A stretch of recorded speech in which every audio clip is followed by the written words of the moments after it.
Welcome to our presentation today on vaccinations and the most current recommendations from the CDC.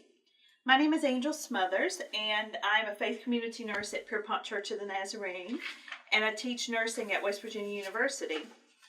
And I've spent a good bit of time working as a nurse practitioner in community settings where the vaccination process gets updated each year. And those recommendations come to us from the Centers for Disease Control and Prevention. And we use those to make sure that the community can get vaccinated the best that we can provide for them. And so today I'm going to be talking to you about the 2018 vaccine recommendations, the newest edition, and then also some general suggestions for you based on your age and your medical history for what vaccinations you need and when you need those.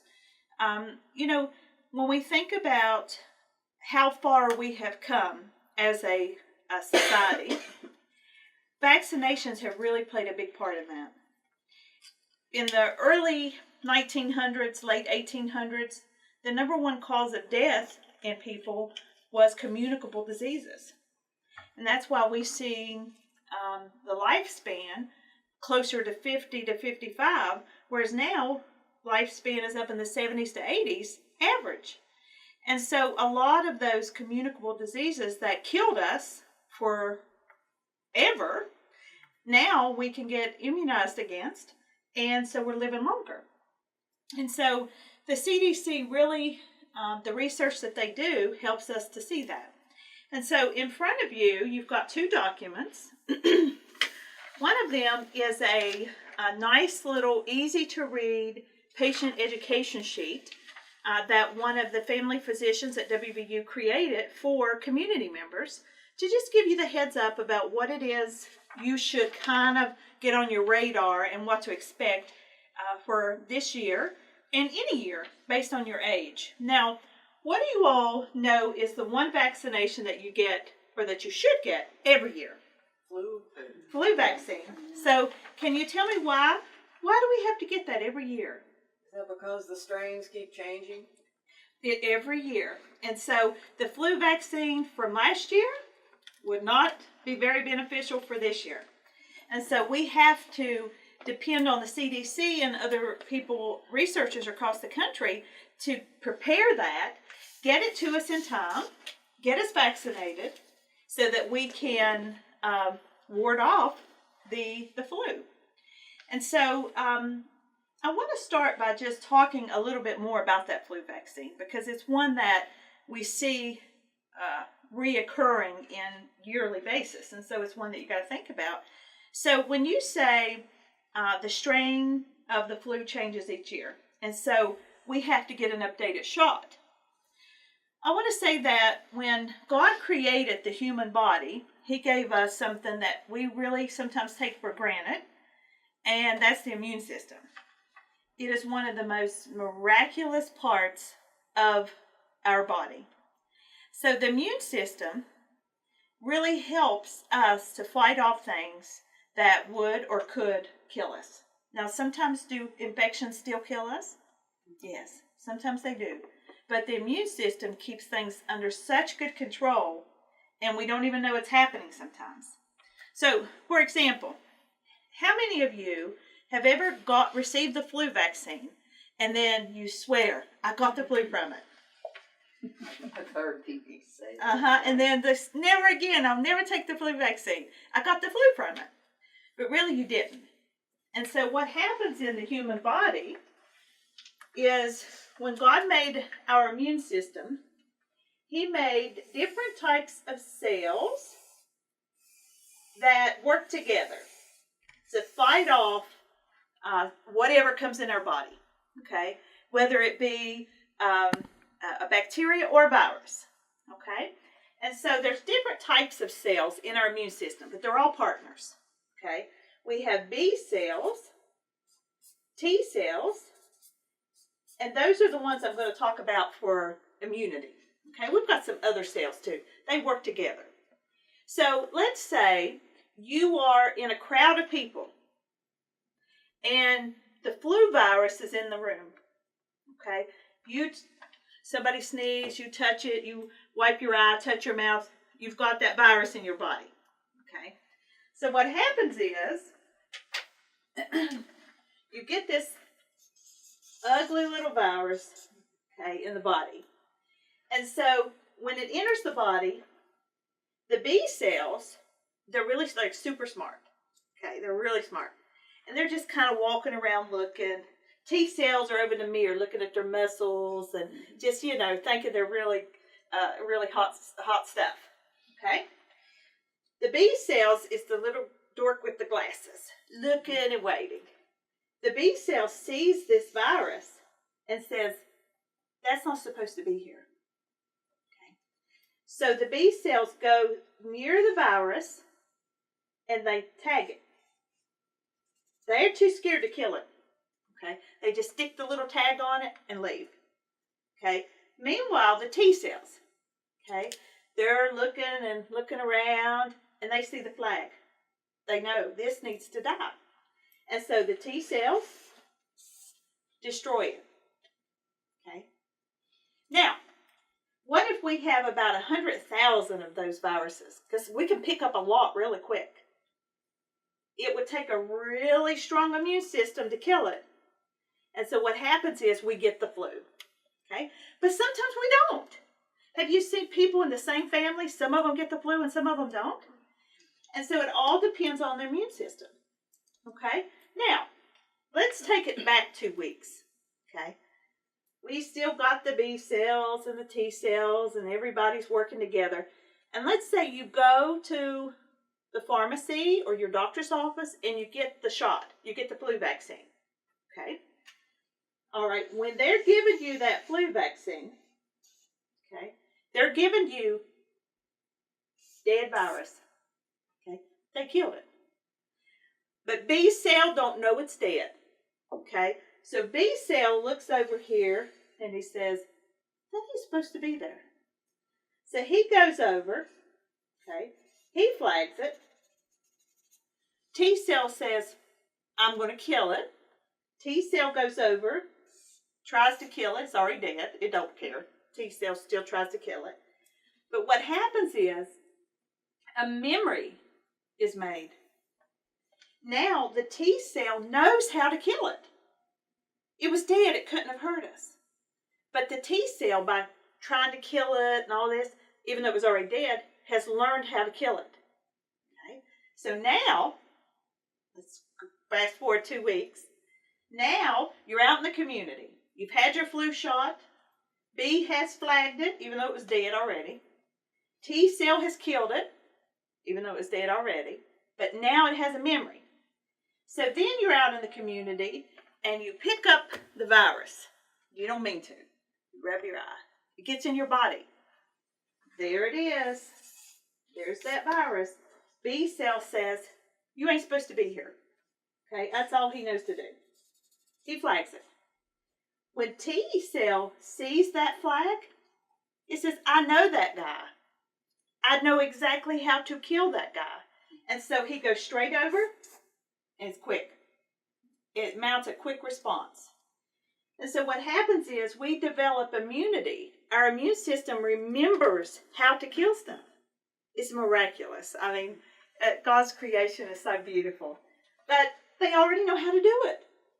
So the way that vaccines work is you get either a dead copy of the virus or a really weak, shriveled up one. Okay. Now, why do you feel like you got the flu then? Maybe because your body is mounting an initial fight Yes, against the beast. Exactly. So all of that, when we feel like we're getting sick, what God made us to do is get a fever, because the heat will help to kill it. Okay? Get a fever. Okay? The chills and the aches from that shifting of the blood to fight the infection and all those things that we get, you can still get sometimes after you get a vaccine, because the body is thinking, oh, he's alive. B cell he don't know. So you get that immune response. And so the reason that you feel sick sometimes it's because you get that immune response. Not all the time. But it doesn't mean that you're sick with the flu. And so it's really worth those body aches, fever, chills a little bit, to be able to say, as soon as that virus gets in my body, B and T will work together to kill it, because they already know how. And this works for every vaccine. And so when you have your flu vaccine, when you need your pneumonia vaccine, your hepatitis vaccinations, it's going to be the same basic process that your immune system goes through. Now, remember how without the vaccination, when we had our normal immune system, okay, and we had our B cells and our T cells, and something comes in the body. All right, we're not going to use flu this time, okay? We're going to use hepatitis, okay? So in comes this virus. Okay, we'll go call him H for hepatitis. Okay. So B cell says, you're not supposed to be here. He goes over. He flags him. Hello. And the T cell says, oh, there's the flag. You know, I know that this whatever this is ain't supposed to be here. Okay. What if, though, you picked up 100,000 of those little viruses, okay, and you had not had an immunization? What's your best chance at not getting a permanent hepatitis infection? Have lots of B cells. Have a very good immune system. Okay, what can we do to make that happen?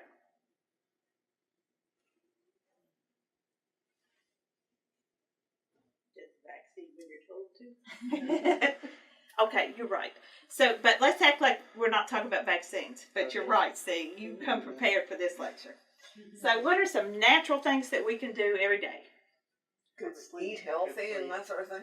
Yep. So, eat healthy, good sleep, right? Yep. What else? Stress. Decrease stress. Okay. Do vitamins help? Vitamins, yeah. Wash your hands. Good hand washing. Okay.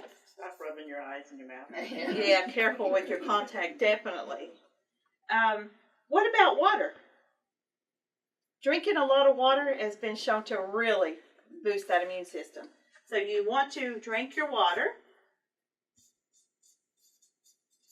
So eat healthy, drink water, more sleep, less stress, vitamins, hand washing, and exercise. So these are the ways that are natural ways for us to fight off infections. Now, does God or does He not tell us in the Bible and demonstrate in the Bible all of these things? When we think about all of the physical activity that they did, look at the Apostle Paul and how much walking he had to do, how much exercise he got. And we hear the talk of water in the Bible, healthy foods like grains and fish for the protein, right? And so we know that all of these things are a part of God's natural plan. Now, do we get away from these things? Yeah. What did God tell us about worrying? What did Jesus tell us about worrying? Consider the lilies, that they don't think or worry, and don't worry. Don't worry. Yeah, don't worry. And a lot of that is because worry and stress can really affect your immune system. Okay? People don't believe it. They think, oh, maybe a little. No. Worry and stress has one of the strongest detrimental things that you can do on your immune system. Let's talk a little bit about stress and how that affects our immune system. And then we'll go through each of these vaccinations and talk about what you personally would need. But let's talk about stress, and I'm going to co-name this worry. Okay? Because some people will say, I'm not stressed, I just worry all the time. That's stress. So when, let me try to think of a scary situation. Okay? We got all women here in our audience, and so let's talk about some of the scary things that could happen in our lives, like losing a child in a grocery store. Hasn't that ever happened to anybody? Yes. Okay. Getting a call that one of your mammograms was abnormal, or lab work was really abnormal, and getting that scare. So when you have something that scares you, okay, do you feel this kind of rush and panic, and your hair on the back of your head kind of stands, and you kind of sweat, and you're nervous, right? Well, when God made us, He gave us something called the fight or flight. That fight or flight instinct was designed so that if we were skipping down the road and all of a sudden we see a bear coming, okay, we know immediately that we're in trouble, right? Yep. Yeah. So our best chance of survival would be to run, right? Or fight. Now me, I'm going to run. Okay? I'm going to run. But some people might be ready to fight. The fight or flight is what God built into us so that we could protect ourselves. We could run from the bear, or we could fight the bear. Okay? But the feeling that you get when you get a call from your doctor about a mammogram, or if you look around your child, you can't find them for a minute in the grocery store, fear elicits that same fight or flight as seeing a bear, because it's the same fear. So when God made us, the way that He made this work, because He thought of everything, the way that this works is our brain, our eyes perceive this threat, okay? And we start immediately preparing our body to run. Our pupils dilate so that we could see better. Our heart rate, what do you think it does? Accelerates. Yes, it's going up, okay? And what happens with our sweat? Do we start producing more sweat because our temperature's up and we need to be able to flee? As a part of this process, we also release something from our top of our kidneys, the glands, our adrenal glands, called cortisol. Okay? Cortisol is a steroid. It's the natural steroid that God put in our bodies to do these sorts of things. And so when you're under a lot of stress, your body doesn't know the difference between worrying about making a payment on your home and seeing the bear coming. Okay? You know it's not a bear, but your body responds the same because it's an anxiety response. And so this cortisol gets released too much. And what do you think that does to your blood sugar? It makes it go It goes up. Think about steroids and diabetics. They make the sugar go up. And so what you see in high stress is this cortisol makes the blood sugar go up, and that makes the immune system weak. And so how does stress make your immune system weak? It's through this fight or flight response. So when Jesus told us, don't worry about, we got enough worries, don't worry about tomorrow. You've got enough problems today. We didn't listen. Now there's one more thing I want to say to you about boosting that immune system. Okay? So let me draw this picture of our friendly little cells again. Okay, we got our B's, we got our T's. Okay. Okay. So we've talked about viruses, and we've talked about bacteria, and we've talked about the immune system attacking those, right? when a cancer cell enters our body, our immune system does the same thing. The B cell says, you're not supposed to be here. He flags it. T cell says, oh, there's a flag. Goes over and kills it. Now, on every single day of our lives, there are abnormal cells. Cancer cells are just abnormal cells. But we have different and abnormal cells in our body all the time, but usually our immune system gets them.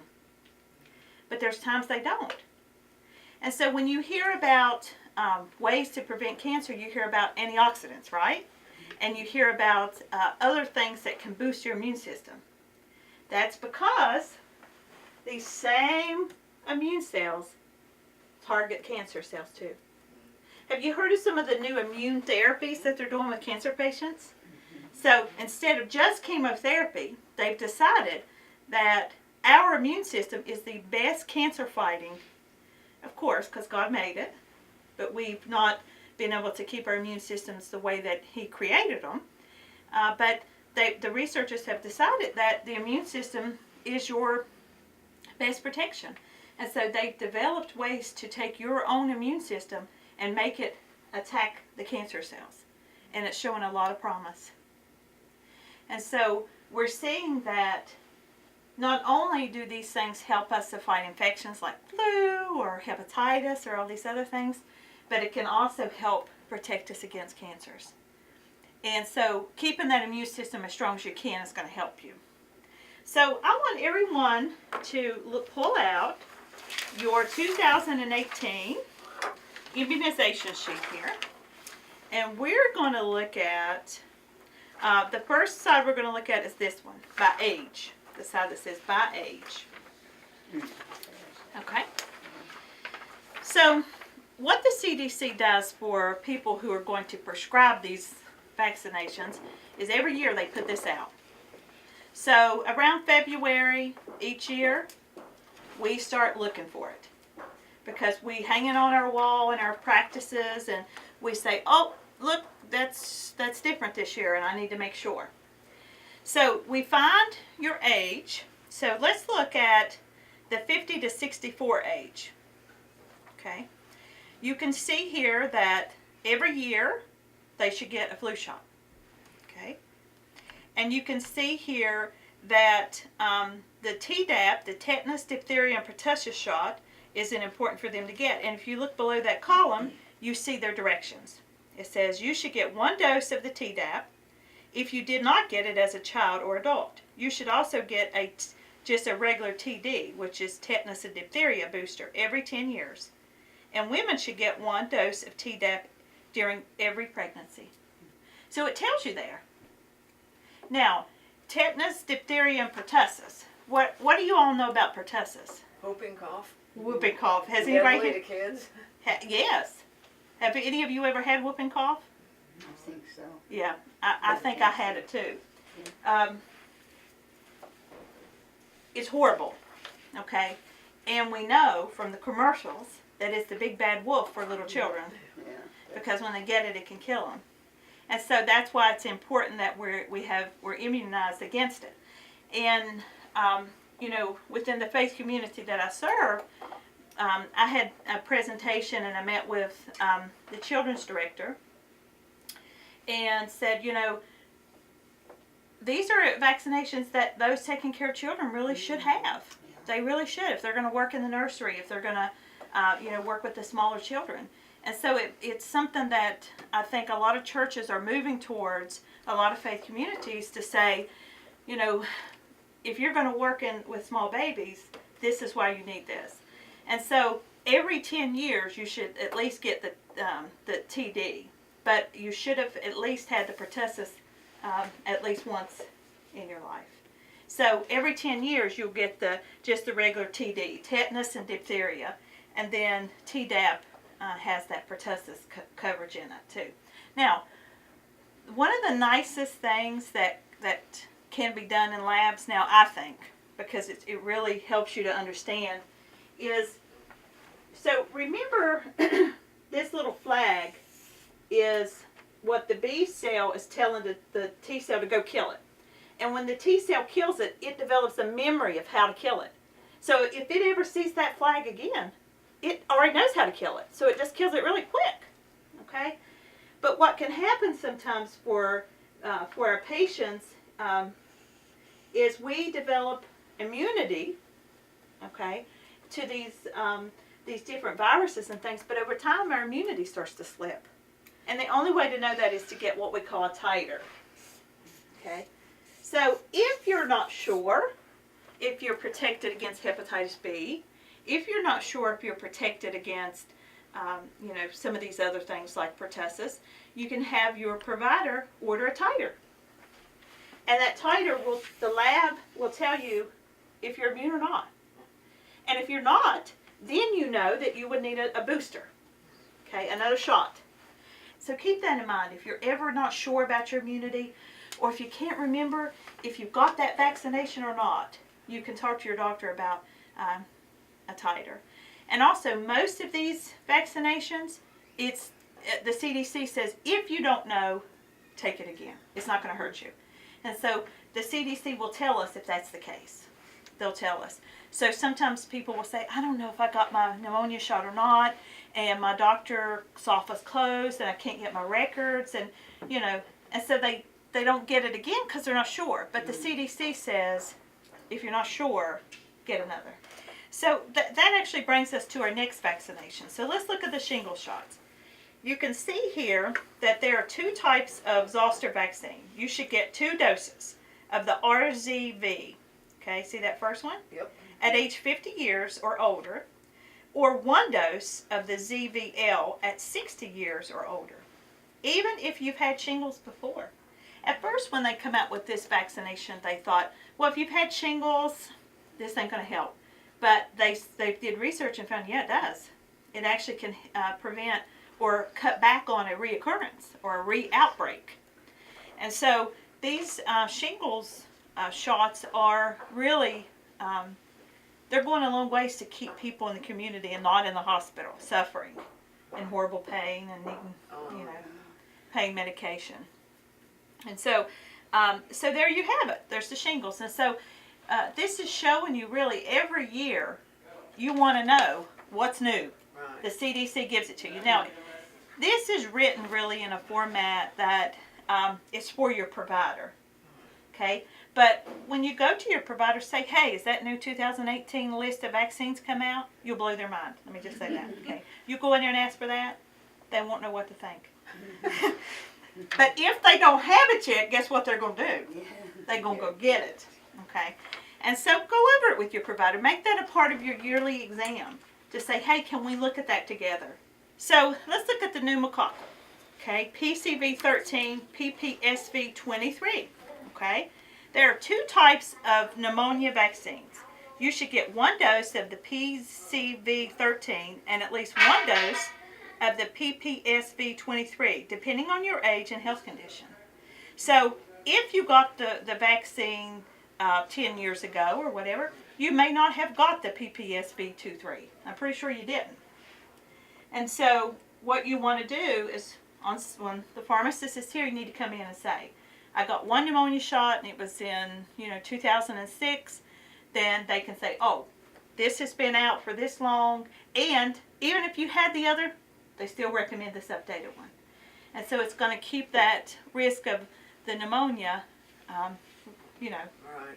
a lot lower. Because when you get that vaccine, and it's got all of these different strains included, okay, B cell's going to be busy. All right, he's going to be busy. He's going to be tagging. T cell's going to be coming and killing and remembering. And so then if you're out in the community at a Christmas party, and there's this viral strain that's going to cause pneumonia and maybe cause you to have to be on a ventilator or die, the T cell, as soon as it gets in your body, says, I know you and I know how to kill you. And it does. And so it really, the vaccine can really protect you. So let's look at MMR, measles, mumps, rubella. Okay. You can see here, recommended for you up until about the age of 60-ish. Okay. unless there's some type of contraindication. In other words, MMR, measles, mumps, rubella, it's designed for you to get when you're younger. Yeah. And that's why we get all of our kids vaccinated to it. And typically, once you've got the immunity, you've got it. But again, there is a titer that can test that to make sure. And if you don't have the immunity, you can get a booster to get that updated.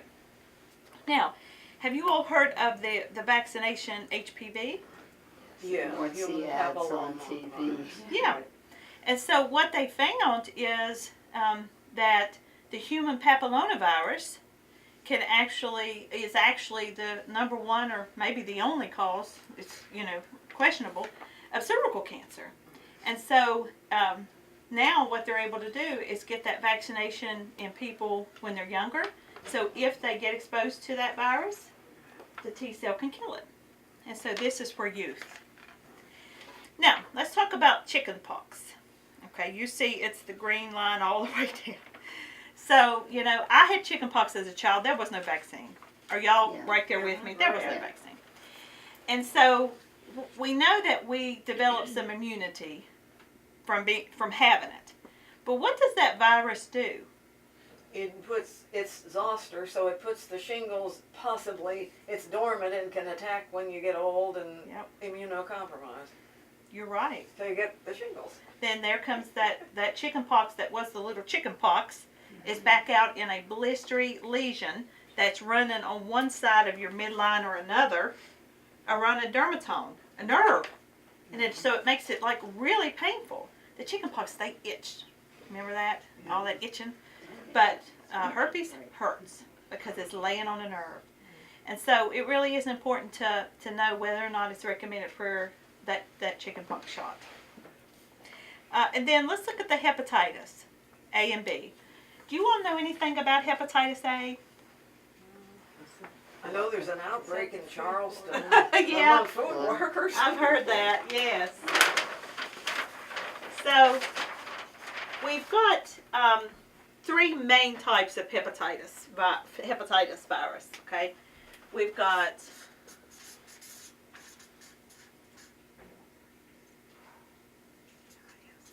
I think it's right. You got it. Okay, so we've got hepatitis A, B, and C.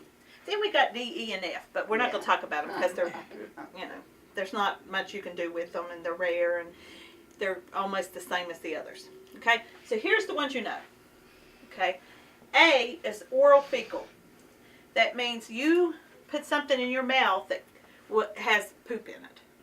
Okay, I'm just going to say it straight. I'm not going to sugarcoat it. Okay, so I don't know if you all remember one of the most well-known hepatitis A outbreaks is all the little kids that ate those strawberries at that school. Oh no. And so the school ordered in strawberries. They came from Mexico. And so in Mexico, there's not strong guidelines about sewer. And so the strawberries on the ground, and the sewer had run through them. And so they got the strawberries, and the cooks didn't wash them. And so the whole school, all the kids got hepatitis A because of it. So when we talk about washing our food, that's why. There's that, and then pesticides and things like that. Yeah. So hepatitis A is, I'm just going to write poop. I'm just going to come right out. That's it. Poop in the mouth, right? Okay. So Now here's, primarily foodborne. It's born food. Is that primary? yeah, that's the only one. The others are blood and body fluid. So that virus, hepatitis A, that virus is basically when you eat something contaminated or, okay. Now, here's the good news. Hepatitis A either kills you or it don't. And what see, it's good news. I mean, I thought, well, it's wonderful news. And what I mean by that is it don't go chronic. Meaning, it doesn't attack your liver for your whole life to where you end up with cirrhosis or cancer like the other two do. So hepatitis A, we get really sick with it. B cells tag it, T cells kill it, and we get better. Okay. And then we're immune to it, and we have no long-term effects. Okay. There is a vaccine for it, though. There is a vaccine. It's been out for about 20 years. And so now you can get a vaccine and be protected. Now, some people still die when they get it because maybe they were already weak Maybe they already had cancer. Maybe they already had diabetes. So it can still happen. Now, hepatitis B and C, we're not so fortunate. Meaning, when we get it in our body, we have it in our body. Okay? And so what happens is, if we get either of these, B or C, okay, and I'm going to put here blood, body fluid. So when we get B or C in our bodies, sometimes we can get exposed to it and our immune system will destroy it. And we never know we were even exposed. But if it gets in our body and our immune system doesn't kill it, it travels to our liver and destroys it. And it takes 20, 30, 40 years. Okay? Now, hepatitis B, we were seeing a lot of it happening with nurses, doctors, people who were handling blood and body fluids. And so we were seeing a lot of B in healthcare providers. So they made a vaccination for it. And so now you can get a series of 3 shots and have it, you're immune to hepatitis B. So if you get in contact with it, T cells already know what to do. They kill it. It's over. Okay. We do not have a vaccination to C. But I've got great news. Okay. Wonderful news. A blessing from God has come, and we now have a cure for C. So now, if you have hepatitis C, then they can give you a treatment that will actually kill it before it kills your liver. And so that's why it's important that you know if you've been exposed. Now, the health department, the Mon County Health Department, but really health departments all over the country, have been given money, grant money, to test anybody who wants tested. Because if they find out they've got C, they can give them the cure. And there's a lot of baby boomers who don't know they have it. And so, now, you might say, well, why do insurance companies care, Well, let me tell you, that treatment for hepatitis C is way cheaper than a chronic liver failure in the future. They weighed their costs. And it's a lot better for the person, And so there is the cure for that. And so what you want to be able to say is, what is my immune status with hepatitis A and B? And the CDC may say, you know what? If you don't know, let's just give you the vaccine. And that is perfectly fine. But some people may say, well, I want the titer to see if I'm immune. And that's a possibility too, if that makes sense. Yeah. So hepatitis A and B. So what happens with these viruses, all these different viruses, they affect different parts of our body. Like the pneumococcal, the pneumonia shot, it has coverage to all the viruses that have been known to go into the lung. That's why it's called a pneumonia shot. But hepatitis A, B, and C affect the liver. They don't care about the lung. They go to the liver. And so what happens is, when God made our liver, He made it so that every drop of blood in our body goes through that liver. There's not a drop that escapes it. And the liver is one of the hardest working organs in our body. It's nonstop, all the time. So just picture a conveyor belt, assembly line.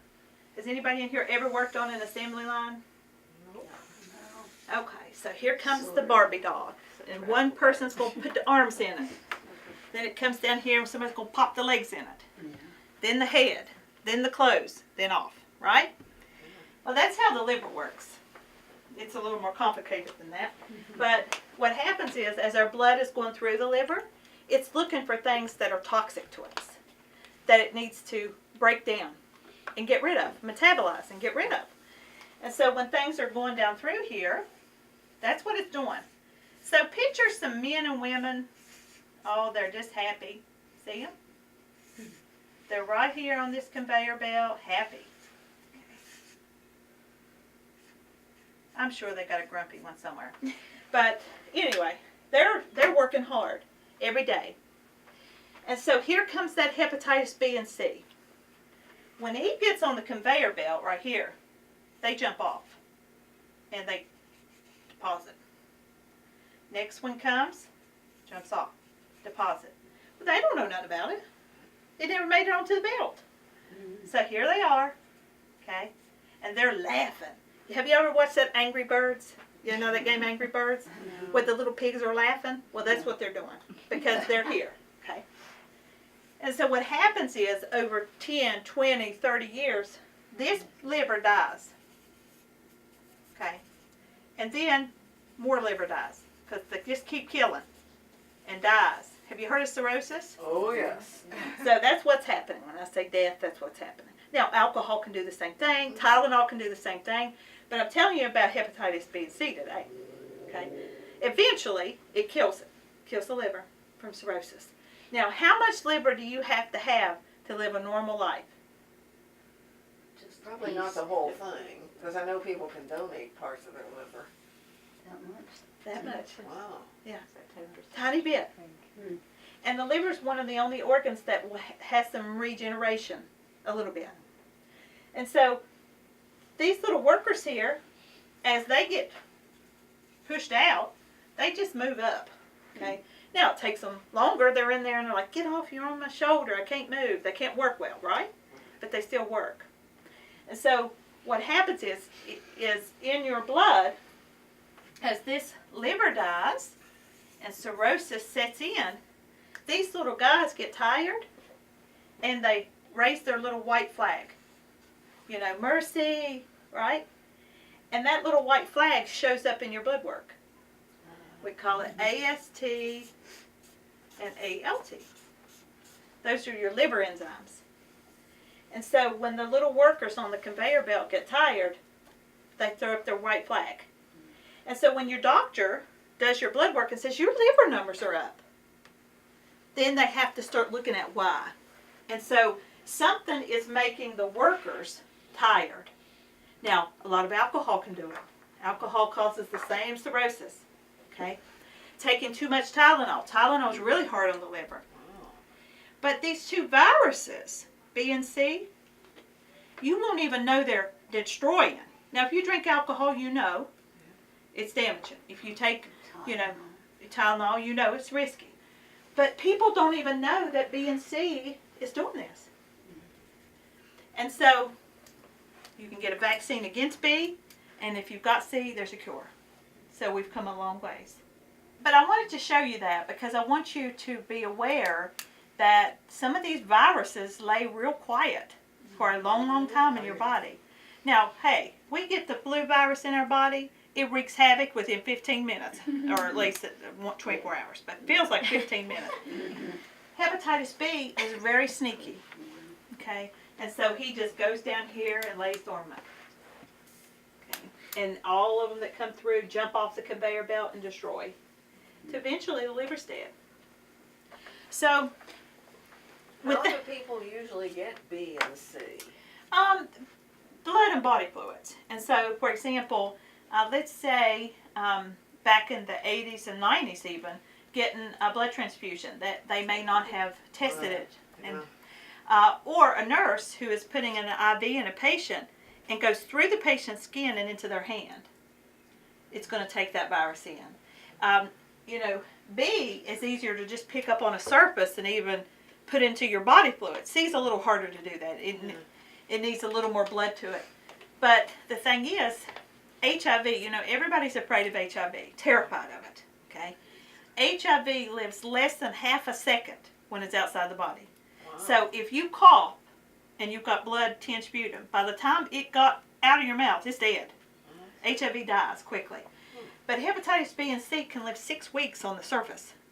So somebody with hepatitis B or C's blood gets on a table, and even if somebody wipes it up with a napkin, or not something that would kill it, your bleach will kill it. Right.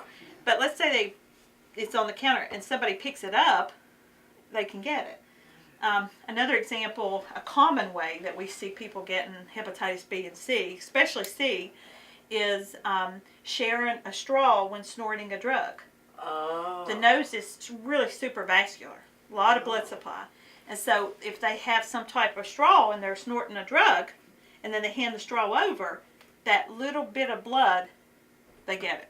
So it's actually probably more common than even needles, is snorting using somebody else's. But it can be as simple as using a razor from a friend in high school that had it. I mean, using a toothbrush. And so that's why we've got the health department that's doing the screenings.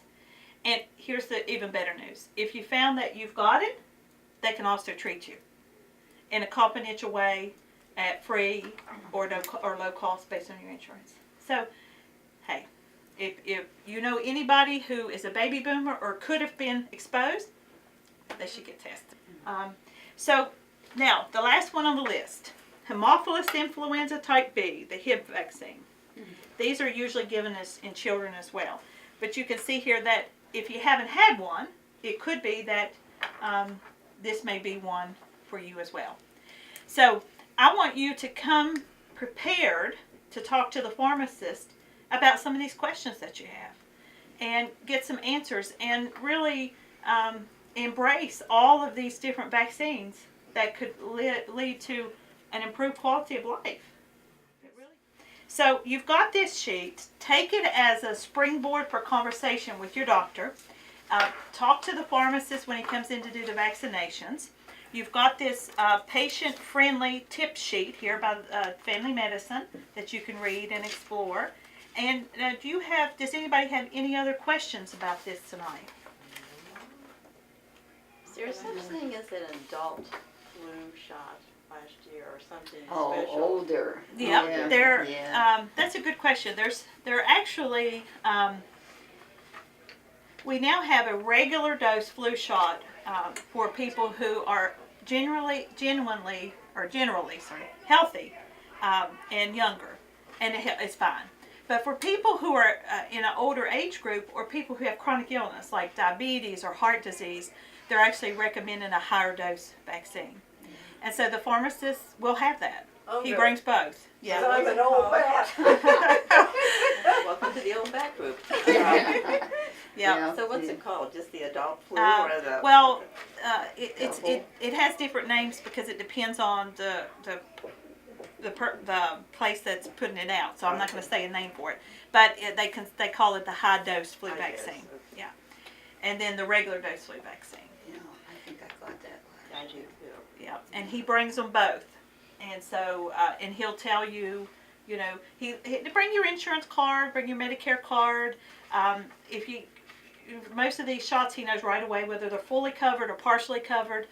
He's good about saying, okay, we can give it, or he might say, let me call your insurance agents or your insurance company. Come see me in the morning at Kroger, and then that way he could tell you if it's going to be covered. He's going to be at the store, so the people here will be able to call over to him. Oh, and perfect. They'll run it. Oh, so he's not you'll- going to be here. No, he's going to be at the At the store. store. But these other Other pharmacists will be here, and they can tell you exactly what a copay, if Perfect. you have any. So that's why this consultation is such an important part of your winter preparation. It has been wonderful talking with you all. Yes, thank you. Yes, very thank you much. so much.